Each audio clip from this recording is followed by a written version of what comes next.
नमस्ते। मेरा नाम श्याम सुंदर पालीवाल है। मैं राजसमंद के एक छोटे से गांव पिपलांत्री में रहता हूं और वहां पर मैं बेटी, पानी, पेड़, गोचर भूमि और इसके माध्यम से लोगों को रोजगार देने का काम करता हूं। आप सब जानते होंगे, आप पढ़े लिखे हैं, आप सोशल मीडिया और अखबार पढ़ते हैं। एक ऐसा गांव है जहां पर जन्म लेने वाली हर बेटी के नाम पर उस गांव के लोग खुशियां मनाते हैं और 111 पौधे लगाते हैं। मैं उस गांव का रहने वाला हूं और मैं मेरे बारे में बता दूं, मैं छोटा था, 6 साल का था, तब मेरी मां मर गई। बहुत परेशानी में हम लोगों ने जीवन यापन किया।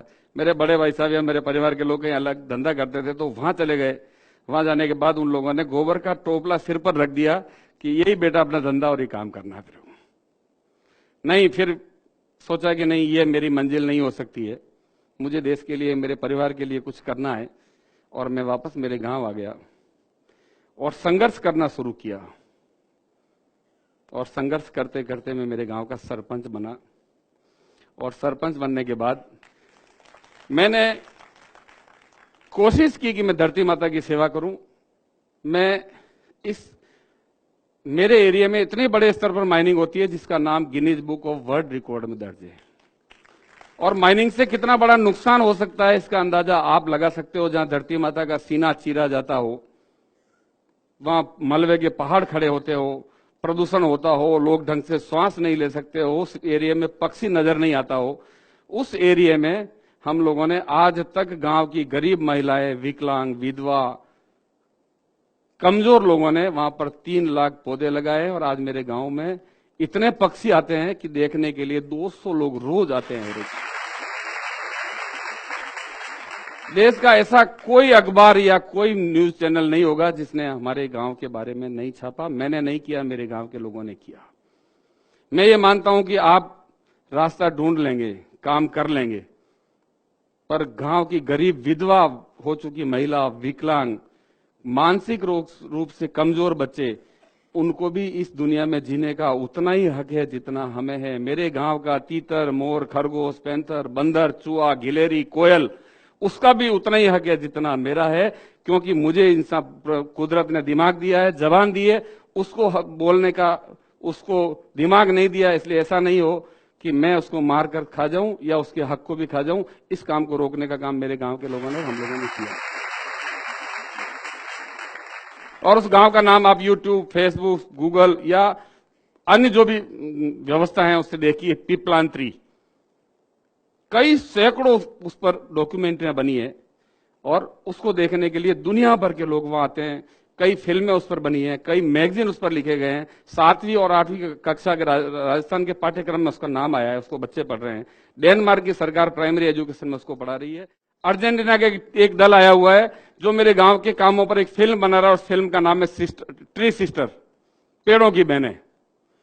इस तरह के काम उस गांव में हो रहे हैं। मैं खुश नसीब हूं और गौरवान्वित महसूस करता हूं कि मैं उस गांव का रहने वाला हूं।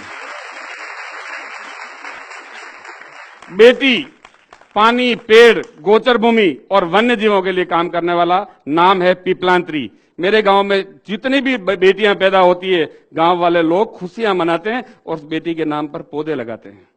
गांव के लोग चंदा इकट्ठा करते हैं कि ये गरीब परिवार की बेटी है, उस बेटी के कुछ ना कुछ आज हम एफडी करवा दें। 21,000 रुपए गांव वाले इकट्ठा करते हैं, 10,000 रुपए उसके परिवार से लेते हैं और वो 31,000 रुपए की एफडी करवाते हैं और एक एफिडेविट लेते हैं कि मेरे परिवार में कोई भी व्यक्ति भ्रूण हत्या नहीं करेगा। मेरी बेटी के जन्मदिन पर लगाए गए 111 पौधे, 111 पौधे, मेरी बेटी का पालन पोषण इन दोनों का समान रूप से करूंगा। मैं इसको शिक्षा से वंचित नहीं रखूंगा, मैं इसका बाल विवाह नहीं करूंगा। यह पौधे एवं मेरी बेटी जब बालिग होगी तब ये पौधे पेड़ बनेंगे और मेरी गांव की संपत्ति होगी, इस पर मेरा अधिकार नहीं होगा। और इन सबको देखकर दुनिया भर के लोग वहां आते हैं। अभी यूनियन बैंक ऑफ इंडिया ने मेरे गांव के 300 बच्चों को गोद लिया है और 60 लाख रुपए दिए।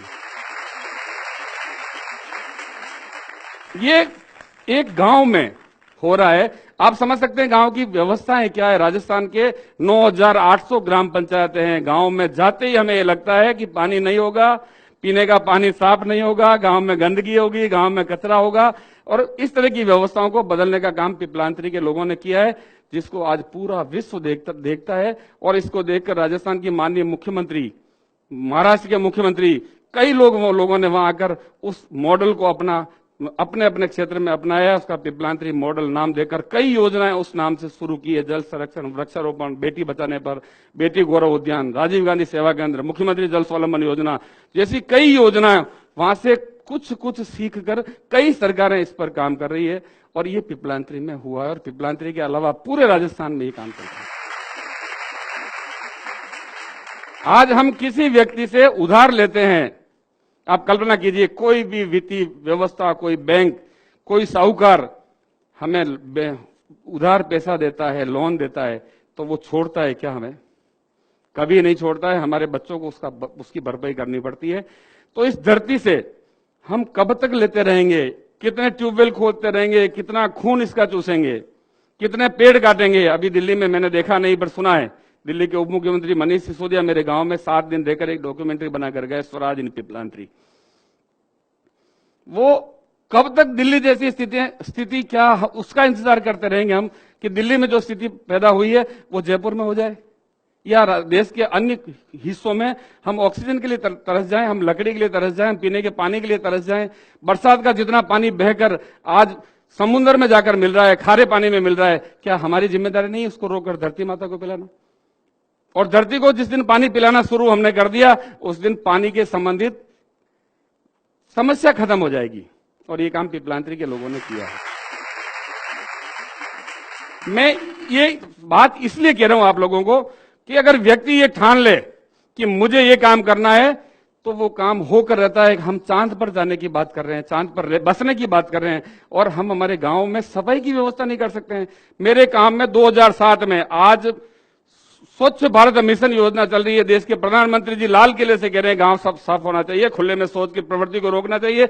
मेरे गांव के लोगों ने 2005 में ये व्यवस्था पूरी तरह लागू कर दी और एपीजे अब्दुल कलाम साहब ने 2007 को मेरे गांव को राष्ट्रपति पुरस्कार देकर सम्मानित किया। काम मेवाड़ी में कहावत है कि नाम रहे लो काम सुनो सयाने लोग, मीरा सुत जायो नहीं और शिष्य न मुंडियो कोय। नाम, हमारा नाम, मेरे जैसे कई लोग आए और कई चले जाएंगे। मेरा नाम तभी रहेगा जब मैं काम करूंगा। मीराबाई का नाम आज भी अमर है। मीराबाई का कोई संतान नहीं थी और कोई शिष्य नहीं था। महाराणा प्रताप की संतान को कोई नहीं जानता है, महाराणा प्रताप के कामों को सब लोग जानते हैं। इसलिए हम अपने आप को साबित करें। मैंने जैसे ही गांव का सरपंच बना, सबसे पहला नारा दिया था मैंने खुद ही को कर बुलंद इतना कि खुदा खुद तुझसे पूछे तेरी रजा क्या है। और वही हुआ। मेरे गांव का कोई भी व्यक्ति किसी भी मंत्रालय में, किसी भी मंत्री के पास, किसी जनप्रतिनिधि के पास, अधिकारी के पास नहीं गया कि मुझे ये चाहिए। सभी अधिकारी, जनप्रतिनिधियों ने आकर बताया कि आपके गांव में क्या व्यवस्था है, स्कूल नहीं है। एक आदेश में मेरे गांव के सरपंच की चेयर पर बैठकर वहां के राजस्थान के शिक्षा मंत्री ने सभी स्कूलों को प्रमोट कर दिए, आंगनबाड़ी खोल दी, वाटर सप्लाई की स्कीमें कर दी, सड़कें बना दी। जितना पैसा चाहिए था उतना पैसा सरकार ने लाकर दे दिया।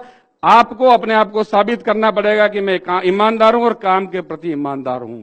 ईमानदारी दो तरह की है, एक तो ईमानदार हूं और एक काम के प्रति ईमानदार हूं। आज का काम आज ही करूंगा, आज का काम कल पर नहीं छोड़ूंगा, तब जाकर देश का भला हो सकता है। 1.25 अरब की जनसंख्या है हिंदुस्तान की। अगर एक व्यक्ति एक पेड़ भी रोज हर साल लगा देवे तो 1.25 अरब पेड़ लगेंगे, समस्या जड़ से खत्म हो सकती है। क्या हम में ये जज्बा नहीं है? हम ये जज्बा लोगों में पैदा नहीं कर सकते? और ये काम आप लोग कर सकते हो और आपको करना पड़ेगा। एक गांव की विकलांग, विधवा, कमजोर महिला कर सकती है तो आप क्यों नहीं कर सकते हो? ये काम करना पड़ेगा। कोई कलम चलाकर करे, कोई झाड़ू उठाकर करे, कोई किसी गलत चीज का विरोध करके करे, पर करना पड़ेगा आप लोगों को। तब जाकर हमारा समय निकल गया, 50 साल की उम्र हो गई, पता नहीं कब चले जाएंगे, पर क्योंकि इस दुनिया को आपको जीना है, इसलिए आपको करना पड़ेगा ये काम। ये धरती है, अगर आप चाहो तो इसको स्वर्ग के रूप में भोग लो, चाहो तो नरक करके भोग लो इसको। यही स्वर्ग है और यही नरक है। आप अगर इसको एंजॉय करोगे, मस्ती से जियोगे, अपने बच्चों के लिए कुछ करोगे, तो आपके लिए स्वर्ग हो जाएगा ये। और दिन भर रोते रहोगे, कुछ भी नहीं है, मुझे ये नहीं मिला, मुझे ये नहीं मिला, मैं ये नहीं कर सकता, मेरे देश का नेता भ्रष्ट है, वो भ्रष्ट है, वो भ्रष्ट है। ये धरती आपका नरक है। स्वर्ग और नरक दोनों यही है। आप किस तरह से जीते हो ये आप पर निर्भर करता है। और ये काम कम से कम मेरे गांव के लोगों ने, मेरे गांव की मातृशक्ति ने किया है, मेरे गांव की गरीब महिलाओं ने किया है। आप आकर देखिए उस गांव में किस तरह से गरीब लोगों ने काम किया है। पूरे विश्व के सामने एक उदाहरण है वो। और वो हिंदुस्तान के लोगों ने किया, आपके लोगों ने किया है, आप ही लोगों ने किया, मैंने किया, मेरी मां ने किया, मेरे गांव की बहनों ने किया, मेरी भाभीयों ने किया है। हम नहीं कर सकते? करना चाहिए और करना पड़ेगा। मैं ज्यादा कुछ कहना नहीं चाहता हूं। बहुत सारे हमारे कार्यक्रम है। मुझे तो धन्यवाद देता हूं मैं जोश टॉक की टीम को कि आप लोगों के दर्शन करने का, आप लोगों को बात करने का जो मुझे मौका दिया है, और आप लोगों के माध्यम से पूरे हिंदुस्तान में एक मैसेज देने का काम मेरे माध्यम से, आपके माध्यम से हो, इसके लिए मुझे यहां बुलाया। बहुत बहुत धन्यवाद। जय भारत, जय हिंद। इस वीडियो के बारे में अपनी राय नीचे कमेंट सेक्शन में हमें बताएं और अपने दोस्तों के साथ ये वीडियो शेयर करना ना भूलें।